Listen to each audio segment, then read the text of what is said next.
Hi everyone and welcome to another episode of Trekyards Live. This episode we talked to Alice Krige from Star Trek First Contact and the Voyager finale Endgame. We talked to her at the London Film and Comic Convention and she was kind enough to give us some time after a lunch break to come to the booth and have a real chat. It was kind of neat that you ran into the Borg Queen and that you weren't assimilated. I'm surprised the whole convention or London or England wasn't assimilated, to be honest. It was a close call, but she was in a good mood. Well, that's good. That's good. And I bet you she looked a lot less creepy with actual hair than the whole. Yeah, she was in disguise. See, that's what it is. I'm looking forward to hearing her thoughts on Borg ships, to be perfectly honest. So let's take a look at this and see how it is. Yeah, definitely interesting interview, both on and off camera, as we got to talk to her a little bit outside of the interview framework. Yes, without further ado, let's see what she thinks about the Borg ships.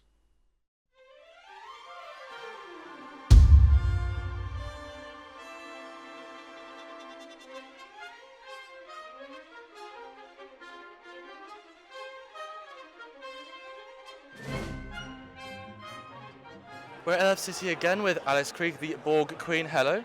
Hi. So the Borg is a very unique species. I mean, we look at ship design every week. The Borg aesthetic is a shape. It's a bit strange, isn't it? The Borg is strange. When they were introduced into the Next Generation, that image of our beloved huge ship and then that massive cube created an emotional response. What do you think it is about that design, the Borg as an entity, as that massive mass?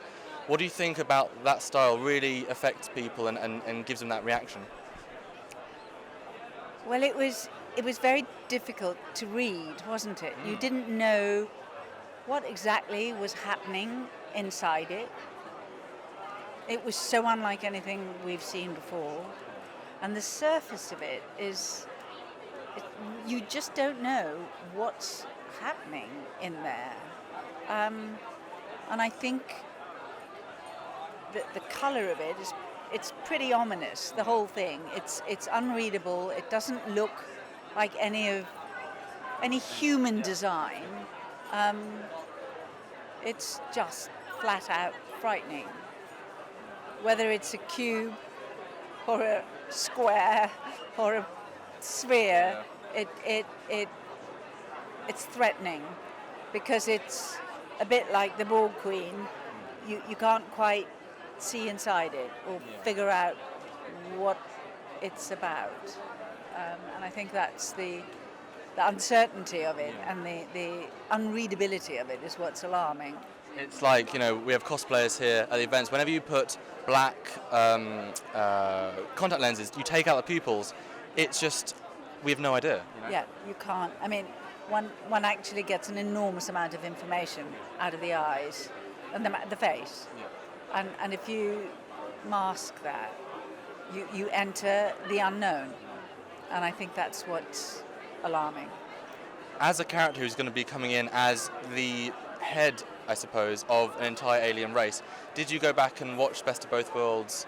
And if you did, what was the reaction when you saw that and in the story context? How did you feel about seeing the episode? I did watch it, but I then started talking to everyone who happened to be on the lot, and because a lot of them were off filming. And I got a different perspective on the Borg from everyone. And I finally decided that I had to make up my own mind as to who she was. And so that's what I did. I just dispensed with everyone else's opinions and came up with my own decision about what her origin was and where she came from. And you've got your very own Borg cube. How do you feel about having your own slice of heaven, unreadable death machine? Well, it was hers, really, not mine. And then that got blown up very quickly. Yes. And then you got a sphere. Yes. Congratulations. Yes. You can't get rid of the Borg Queen. She's here for stay. And then she came back in Voyager several times, but you, of course, reprised the role in Endgame, which is certainly an interesting episode. And you got an entire space station complex. Yes. It's fitting for the Borg Queen.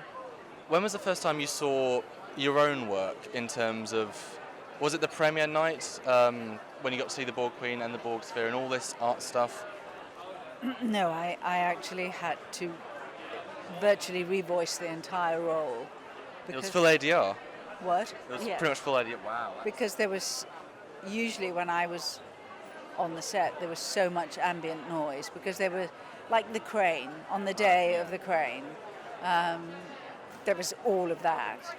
And there was just a lot of mechanical noise on set that was unavoidable. So I essentially almost revoiced all of it. And so I pretty much saw the whole of it in ADR. That's actually incredible. I'm a filmmaker, and I've never noticed that. It's an incredible ADR performance. Congratulations. I enjoy ADR. It doesn't scare me. It's an opportunity to take it to another level if you can. Well, that was the question. Is there any moment you maybe fixed or you thought, no, I'm going to tweak this to make it the absolute best? Any one little moment? To tell the truth, I don't remember. It was quite a while ago. Let's say lots. Let's say you refined everything. Yes. So I recreated the role. No, I didn't. So any last thoughts on this? I must also say that a humbling moment. I'd done the first day of ADR and I came back the second day and they were setting it up and they were actually playing. I came back a week later to do the next lot. And as I walked into the studio, I heard my voice. And I said to them, wow, that sounds pretty good. And they said, oh, we've done quite a lot of enhancement. Hugely embarrassing moment.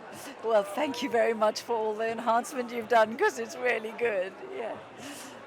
That's film for you. Anyway, thank you very much for joining us and hope you have a great convention. Thank you. It's a really good interview. I mean, I could listen to her for hours. She's just such an amazing actress. But just the fact that she actually took the time to think about the Borg designs and, and she didn't take any crap from anybody about how the Borg Queen should be.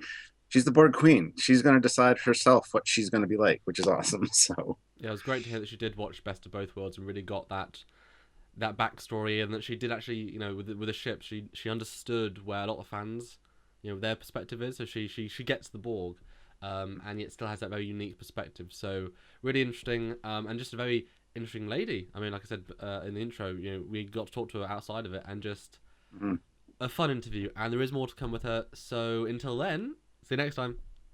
Bye.